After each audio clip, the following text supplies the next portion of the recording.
Segundo de Samuel 10:11.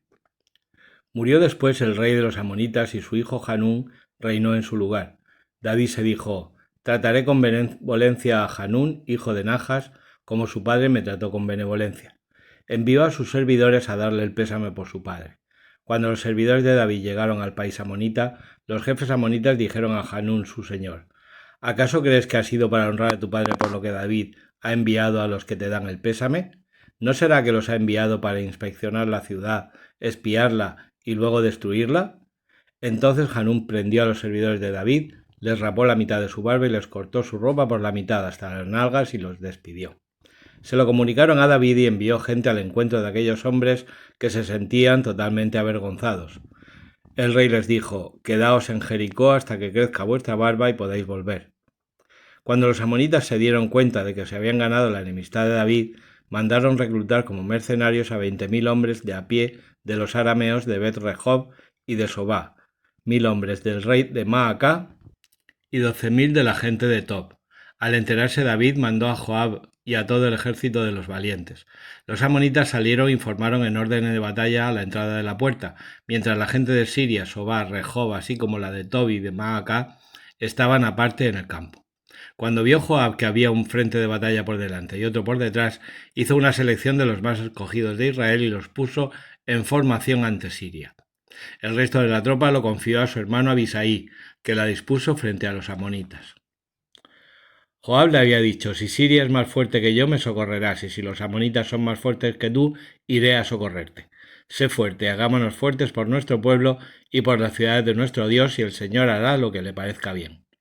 Entonces Joab y su tropa se lanzaron al combate contra Siria, que huyó ante él.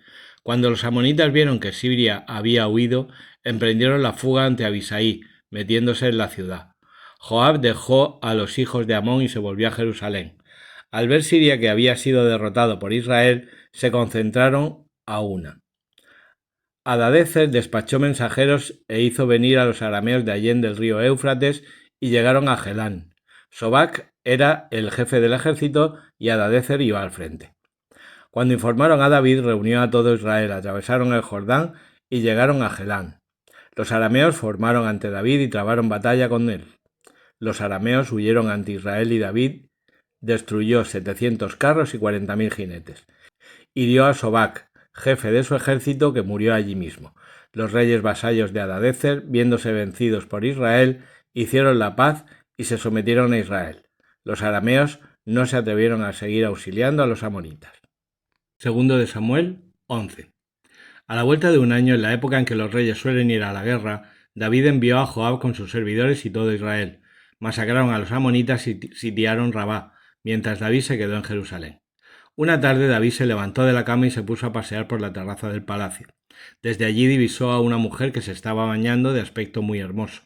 David mandó averiguar quién era aquella mujer, y le informaron: es Betsabé, hija de Elián, esposa de Urías elitita.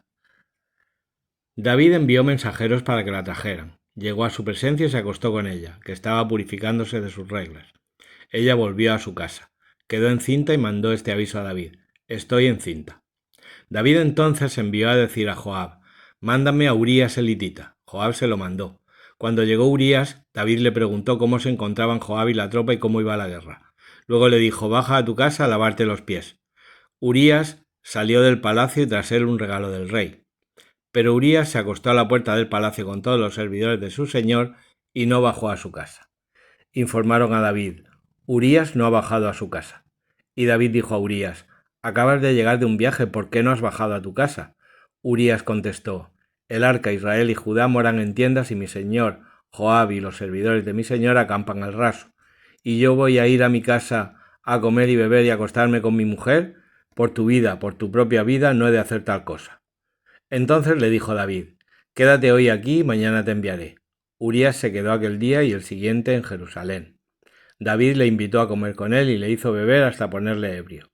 Urías salió por la tarde a acostarse en su jergón con los servidores de su señor, pero no bajó a su casa. A la mañana siguiente David escribió una carta a Joab que le mandó por Urías. En la carta había escrito: poned a Urías en primera línea donde la batalla sea más encarnizada. Luego retiraos de su lado para que lo hieran y muera. Joab observó la ciudad y situó a Urías en el lugar en el que sabía que estaban los hombres más aguerridos. Las gentes de la ciudad hicieron una salida. Trabaron combate con Joab y hubo bajas en la tropa entre los servidores de David. Murió también Urías, el hitita. Joab despachó un mensajero para informar a David de todas las incidencias de la batalla, ordenándole: cuando termines de comunicar al rey todas las incidencias de la batalla, si el rey monta en cólera y te dice: ¿por qué os habéis acercado a la ciudad para atacarla? ¿No sabíais que dispararían desde la muralla? ¿Quién hirió a Abimelech, hijo de Jerubbeset? ¿No fue una mujer la que arrojó sobre él una piedra de molino desde la muralla y lo mató en Tebes? ¿Por qué os habéis acercado a la muralla? Tú replicarás: también ha muerto tu siervo Urías el hitita. Partió el mensajero, llegó y comunicó a David el mensaje completo de Joab. El mensajero explicó a David: aquellos hombres se hicieron fuertes contra nosotros.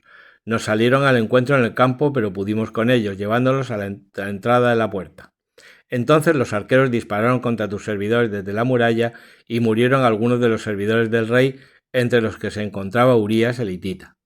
David contestó al mensajero: di a Joab: no te disgustes por lo sucedido, pues la espada devora de una o de otra manera. Intensifica tu ataque contra la ciudad y destrúyela, y dale ánimo. La mujer de Urías supo que había muerto su marido e hizo duelo por él. Cuando acabó el duelo, David envió a por ella y la recogió en su casa como esposa suya. Ella le dio un hijo. Mas lo que había hecho David desagradó al Señor. Salmo 109, 22, 31.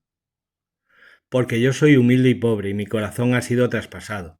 Me desvanezco como sombra que declina, me espantan como a la langosta. Se doblan mis rodillas por el ayuno y sin grasa enflaquece mi carne. Soy despreciable para ellos, al verme menean la cabeza. Ayúdame, Señor, Dios mío, sálvame según tu misericordia. Sepan que tu mano hizo esto, que tú, Señor, lo hiciste. Maldigan ellos, mas tú bendecirás. Levántense y sean confundidos, que tu siervo se alegrará. Vístanse de oprobio mis acusadores, que su infamia los cubra como un manto. Daré gracias al Señor a boca llena, y en medio de la muchedumbre lo alabaré, porque él se pone a la derecha del pobre, para salvar su vida de los que lo condenan. Juan 1:35, 2:25. Al día siguiente estaba Juan con 2 de sus discípulos y fijándose en Jesús que pasaba, dice: este es el Cordero de Dios. Los 2 discípulos oyeron sus palabras y siguieron a Jesús. Jesús se volvió y al ver que lo seguían les pregunta: ¿qué buscáis? Ellos le contestaron: Rabí, que significa maestro, ¿dónde vives? Él les dijo: venid y veréis. Entonces fueron, vieron dónde vivía y se quedaron con él aquel día. Era como la hora 10. Andrés, hermano de Simón Pedro, era uno de los 2 que oyeron a Juan y siguieron a Jesús. Encuentra primero a su hermano Simón y le dice: hemos encontrado al Mesías, que significa Cristo. Y lo llevó a Jesús. Jesús se le quedó mirando y le dijo: tú eres Simón, el hijo de Juan. Tú te llamarás Cefas, que se traduce Pedro. Al día siguiente determinó Jesús salir para Galilea. Encuentra a Felipe y le dice: sígueme. Felipe era de Betsaida, ciudad de Andrés y de Pedro. Felipe encuentra a Natanael y le dice: aquel de quien escribieron Moisés en la ley y los profetas lo hemos encontrado, Jesús, hijo de José de Nazaret. Natanael le replicó: ¿de Nazaret puede salir algo bueno? Felipe le contestó: ven y verás. Vio Jesús que se acercaba a Natanael y dijo de él: ahí tenéis a un israelita de verdad en quien no hay engaño. Natanael le contesta: ¿de qué me conoces? Jesús le responde: antes de que Felipe te llamara, cuando estabas debajo de la higuera, te vi. Natanael respondió: Rabí, tú eres el Hijo de Dios, tú eres el Rey de Israel. Jesús le contestó: por haberte dicho que te vi debajo de la higuera, ¿crees? Has de ver cosas mayores. Y le añadió: en verdad os digo, veréis el cielo abierto y a los ángeles de Dios subir y bajar sobre el Hijo del Hombre. Juan 2. A los 3 días había una boda en Caná de Galilea y la madre de Jesús estaba allí. Jesús y sus discípulos estaban también invitados a la boda. Faltó el vino y la madre de Jesús le dice: no tienen vino. Jesús le dice: mujer, ¿qué tengo yo que ver contigo? Todavía no ha llegado mi hora. Su madre dice a los sirvientes: haced lo que él os diga.